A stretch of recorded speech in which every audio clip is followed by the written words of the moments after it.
நிறைய சேனலில் ஒர்க் பண்ணேன். நம்ம எங்கே போனாலுமே எனக்கு என்னென்னா நம்ம தனியாக ஏதாவது ஒரு விஷயம் பண்ணணும் அப்படிங்கிறது தான் என்னோடய சின்ன வயசுலேருந்தே ஆர்வம்.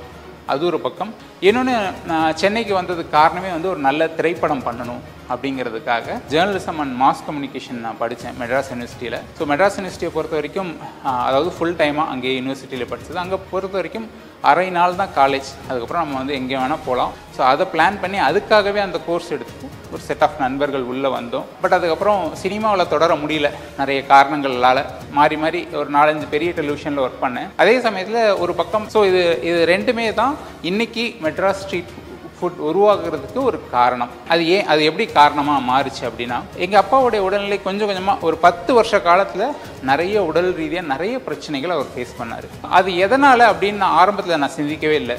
ஒரு காலகட்டத்தில் அவர் வந்து நிறைய ஹாஸ்பிட்டலை நம்பி அவரோட வாழ்க்கையை நடத்த வேண்டிய, மாத்திரைகளை நம்பியே நடத்த வேண்டிய ஒரு சூழல் அவருக்கு வந்தது.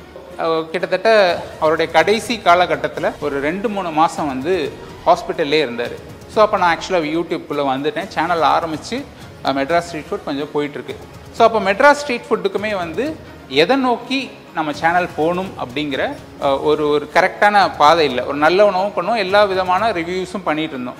எங்கள் அப்பாவுக்கு ஏன் இப்படி ஆச்சு? ஏன்னா அவர் கூடவே நான் இருக்கேன். அதாவது அவர் மருத்துவமனையில் இருக்காருன்னா எங்கள் குடும்பமே வந்து மாறி மாறி மாறி மாறி அவரை பார்த்துக்க வேண்டிய ஒரு சூழல் இருந்தது. அவர் ரொம்ப கஷ்டப்பட்டார். அதாவது ஒரு எல்லாரோடைய அப்பா அம்மாக்களுமே வந்து மருத்துவமனையிலேயோ ஒரு நோய்வாய்ப்படும் போது நமக்கு தெரியும் அவங்க எவ்வளோ கஷ்டப்படுறாங்கன்னு கண் கூட பார்க்க முடியும். நிறைய பேர் வாழ்க்கையில் அப்படி அப்பாக்களும் அம்மாக்களும் அவங்க மரணத்துக்கு அப்புறம் அப்படியே கடந்து போயிடுவாங்க. நான் வந்து யோசிக்க ஆரம்பிச்சு, எதனால் இவ்வளோ கஷ்டப்படுறாரு? நல்லதாக இருந்தார், ரொம்ப ஆக்டிவான ஒரு மனிதர், திடீர்னு ஒரு நாள் ஏன் இப்படி ஆனார் அப்படிங்கிறத சிந்திக்கிறப்போ அதுக்குடைய பேஸ் வந்து உணவு தான் இருந்தது. ஜென்ரலாக சொல்லுவாங்க, இப்போ என்ன உணவு எடுத்துக்கிறோமோ அதுதான் நம்மளுடைய பின்னால் நமக்கு அது வந்து ஒரு பேஸாக அமையும்னு சொல்லி. இன்னொன்று ஜென்ரலாக இன்னொரு கருத்தும் இருக்குது, இப்போ இருக்கிறப்ப வாழ வேண்டியதானே, நல்லா சாப்பிட்டுட்டு போக வேண்டியதானே அப்படின்னு சொல்லுவாங்க. பட் அது வந்து அவங்க அப்பா அம்மா அந்த உணவுனால் பாதிக்கப்பட்டு ஒரு நோயால் கஷ்டப்படும் போது எந்த அளவுக்கு கஷ்டப்படுவாங்கங்கிறத கண்ணில் பார்த்தவங்களுக்கு அந்த வார்த்தையை சொல்ல முடியாது. ஏன்னா உயிரை வந்து அவ்வளோ நேரம், அவ்வளோ நாட்கள் வந்து கஷ்டப்பட்டு கையில் பிடிச்சிட்டு எங்கள் அப்பா வந்து மருத்துவமனையில் இருந்தார். ஸோ அப்போ ஒரு முடிவு பண்ணேன், நம்ம வந்து ஆக்சுவலாக நான் ஒரு சில ரிவ்யூ போடும்போது எனக்கு கமெண்ட்ஸில் வரும், சார் நீங்கள் சொன்னீங்கன்னு சொல்லி இந்த ஹோட்டலுக்கு போய் சாப்பிட்டேன் நல்லா இருந்துச்சுன்னு வரும், நிறைய திட்டி வரும். ஸோ திட்டுறப்போ நாம் ஒரு ரிவ்யூ போடுறோம், ஒரு உணவுக்கான ஒரு ரிவ்யூ போடுறோம், ஆனால் அதை பார்த்துட்டு போகிறதுக்கு மினிமம் ஒரு 10 பேராச்சும் இருக்காங்க. ஸோ நம்ம வந்து எவ்வளோ லட்சம் பேர் பார்க்குறாங்கிறதோட நம்ம ரிவ்யூவை பார்த்துட்டு போய் சாப்பிட போகிற அந்த 10 பேருக்காக நம்ம சரியான ரிவ்யூ போடணும், எங்கேயும் வந்து தவறு பண்ணிடக்கூடாது அப்படிங்கிறது ஒரு நோக்கம் கொஞ்சம் கொஞ்சமாக உருவாக ஆரம்பிச்சது.